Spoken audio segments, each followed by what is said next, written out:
কোন মহিলা যদি কোরবানির দিনে কোরবানির পশুটাকে জানালার ফাঁক দিয়ে তাকায়া তাকায়া দেখে আর ইসমাইলের কথা ভাবে,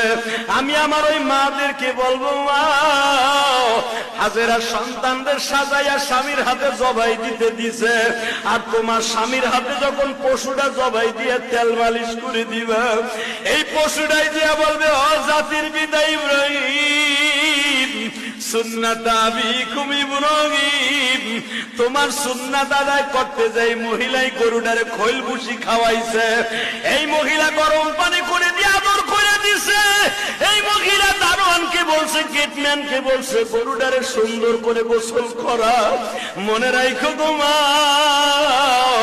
এই জন্যই দেখবেন গরু কিনবেন আপনি,